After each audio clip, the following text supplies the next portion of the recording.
राष्ट्रप्रवाह Vidarbha news में आप सभी का स्वागत है। मैं मनन व्यास और आज की देखते हैं ताजा खबर।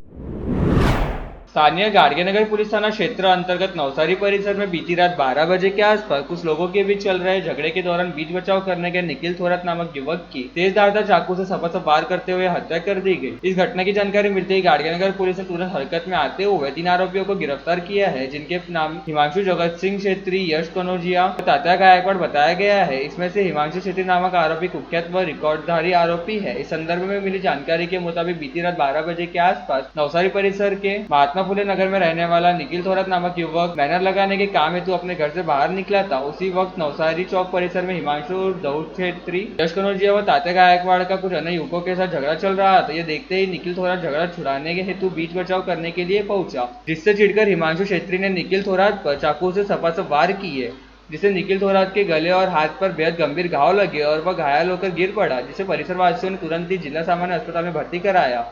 यहाँ डॉक्टरों ने उसे मृत घोषित किया। इस हत्याकांड के चलते पूरे नवसारी परिसर में अच्छा खासा हड़कंप व्याप्त है। पिछले 8 दिन किसानों, खेतीगर मजदूरों और विकलांगों के मुद्दे को लेकर भूख हड़ताल पर बैठे प्रहार जनशक्ति पार्टी के अध्यक्ष बच्चू कडू ने शनिवार को भूख हड़ताल के 7वें दिन आंदोलन स्थगित करने की घोषणा की। उन्होंने कहा कि हमारी मुख्य मांग है कि किसानों को कर्ज माफी मिले। मुख्यमंत्री देवेंद्र फडणवीस ने इस बारे में सकारात्मक आश्वासन दिया है। हालांकि उन्होंने कोई तारीख नहीं बताई है, लेकिन अब हम कर्ज माफी और अन्य मांगों के लिए सरकार को 2 अक्टूबर तक का समय देंगे। अगर इसके बाद भी मांगे पूरी नहीं होती है तो गांधी जयंती से भगत सिंह की शैली में जोरदार आंदोलन शुरू किया जाएगा। उद्योग मंत्री उदय सामंत ने शनिवार को गुरुकुल मोजरी स्थित अनशन स्थल पर पहुंचकर बच्चू कडू से मुलाकात की। उन्होंने मांगों की पूर्ति के संबंध में राजस्व मंत्री चंद्रशेखर बावनकुळे का पत्र पढ़कर सुनाया। उदय सामंत ने बच्चू कडू से अनशन वापस लेने का अनुरोध किया। इसके बाद बच्चू कडू ने घोषणा की कि फिलहाल आंदोलन स्थगित किया जा रहा है।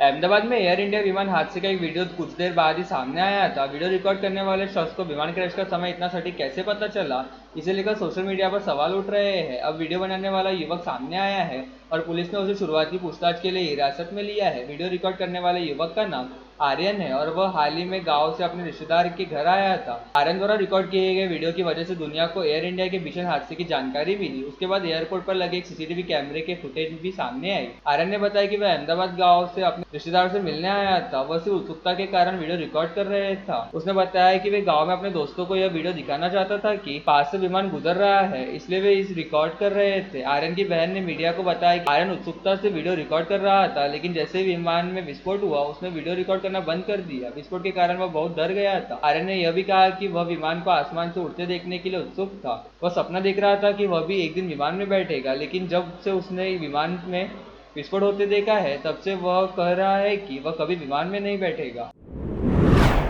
अकोला जिले के पातूर तहसील के बिवरा क्षेत्र में 10 जून में एक व्यक्ति की संदिग्ध मौत हो गई थी। पोस्टमार्टम रिपोर्ट से पता चला कि यह हत्या थी। इसके आधार पर पुलिस ने जांच को तेजी से आगे बढ़ाया और हत्या के 2 आरोपियों में से एक को गिरफ्तार कर लिया। शराब देने से मना करने पर गुस्से में आकर दोनों ने मृतक की बेरहमी से पीटकर हत्या कर दी। मृतक की पहचान 49 वर्षीय रमेश सुपाजी निम्बोडकर के रूप में हुई है। पातूर तहसील के बिवरा इलाके में 10 जून को एक व्यक्ति का शव संदिग्ध हालत में मिला था। चांदनी पुलिस के अनुसार 10 जून को दोपहर करीब 3:45 बजे जब रमेश निम्बोडकर सोपीनाथ नगर के पास एक नीम के पेड़ के नीचे बैठे थे, तभी संतोष ढोले और वैभव सहदेव पजई वहां आए। उन्होंने उसे शराब देने की मांग की। उसने इनकार कर दिया। इससे गुस्से उन्होंने रमेश निम्बोडकर की लाठी डंडे से बुरी तरह पिटाई कर दी। वह गंभीर रूप से घायल हो गया और उसकी मौके पर ही मौत हो गई। पिछले 15 सालों से नागपुर नगर निगम में सत्ता भोग रही भारतीय जनता पार्टी एक भी ऐसी योजना लागू नहीं कर पाई है जिससे आधार पर वह आगामी चुनाव में वोट मांग सके। इसके विपरीत उसने जो योजनाएं लागू की है उनके प्रति लोगों में गुस्सा अधिक देखने को मिला है। कारण है कि पार्टी आगामी चुनावों के केंद्र की योजनाओं पर ही ध्यान केंद्रित करेंगी। मोदी सरकार के 11 साल पूरे होने पर शहर भाजपा द्वारा आयोजित प्रेस कॉन्फ्रेंस में यह स्पष्ट संकेत मिला। नगर निगम चुनाव नजदीक आ रहे हैं और वार्ड संरचना को पूरा करने का कार्यक्रम भी तय हो गया है। इस बीच प्रधानमंत्री नरेंद्र मोदी के नेतृत्व वाली केंद्र सरकार के 11 साल पूरे होने के अवसर पर नगर भाजपा ने कई कार्यक्रमों की घोषणा की है। कार्यक्रम नगर निगम चुनाव को ध्यान में रखकर बनाए गए हैं। 12 जून से शुरू हुआ यह कार्यक्रम 25 जून तक चलेगा। भाजपा शहर अध्यक्ष दयाशंकर तिवारी ने हाल ही में एक प्रेस कॉन्फ्रेंस की। इसमें उन्होंने विभिन्न केंद्रीय योजनाओं का ब्यौरा पढ़ा। उन्होंने विकसित भारत के युग में सेवाओं, सुशासन और गरीब कल्याण योजनाओं की जानकारी दी। यह इस बात का संकेत है कि नगर निगम चुनाव में भाजपा केंद्रीय योजनाओं प्रचार पर फोकस करेगी। केंद्र, राज्य और नगर निगम स्तर पर लंबे समय तक सत्ता में रहने वाली पार्टी के लिए प्रचार के लिए केंद्रीय योजनाओं पर निर्भर रहने का मतलब है कि पार्टी नगर निगम स्तर पर अपने शासन के दौरान कोई उल्लेखनीय उपलब्धि हासिल नहीं कर पाई।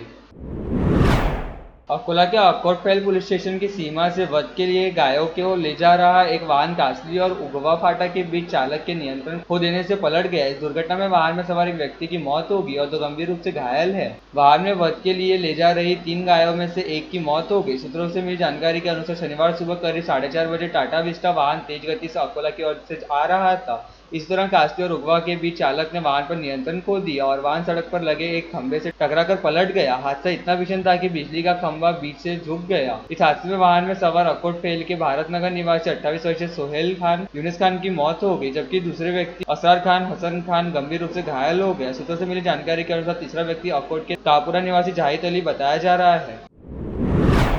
पेंच टाइगर रिजर्व के पास से एक सड़ी गली बाघ की लाश मिलने से हड़कंप मच गया है। नागपुर क्षेत्रीय वन विभाग के देवलापार वन क्षेत्र में एक बाघ का शव मिला है। घटना पेंच वन्यजीव अभयारण्य के पास सेल क्रमांक 275 पीएफ के पास हुई। शुक्रवार सुबह करीब 11 बजे गश्त के दौरान वन कर्मचारियों ने बाघ का क्षत शव देखा। उन्होंने तुरंत वरिष्ठ वन अधिकारियों को सूचना दी। वरिष्ठ अधिकारियों के निर्देशानुसार वन कर्मचारियों ने घटनास्थल के आसपास करीब 2 किलोमीटर के क्षेत्र का निरीक्षण किया।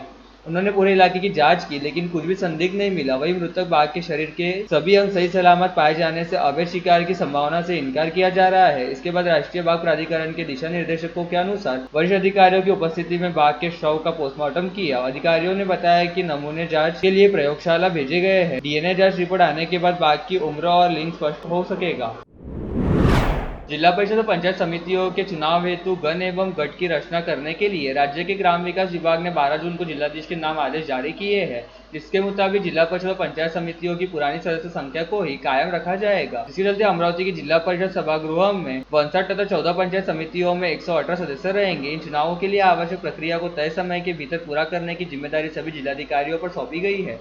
प्रभाग रचना के लिए 14 जुलाई को अधिसूचना प्रकाशित करना, 21 जुलाई को आपत्ति आक्षेप स्वीकारने, 11 अगस्त आपत्तियों पर सुनवाई लेकर निर्णय तथा 18 अगस्त को अंतिम मान्यता हेतु आयोग को रिपोर्ट सौंपी जाएंगी। चुनाव के मद्देनजर जिले में राजनीतिक गतिविधियों ने एक बार फिर जोर पकड़ लिया है। साधु के वेश में आए 2 बदमाशों ने बछराज प्लॉट स्थित एक प्रतिष्ठान के व्यापारी श्लोक सतीश गुप्ता को 60,000 रुपए का चूना लगा दिया। शिकायत के आधार पर कोतवाली पुलिस ने जालसाजी व चोरी का मामला दर्ज कर जांच शुरू की है। जानकारी के मुताबिक व्यापारी श्लोक सतीश गुप्ता की बछराज प्लॉट में देवी ट्रेडर्स नामक कपड़े की दुकान है। शुक्रवार 13 जून को दोपहर 1:30 बजे के दौरान वह अपने कपड़े की दुकान पर मौजूद थे। उस समय साधु के वेश में 2 लोग उसके पास पहुंचे।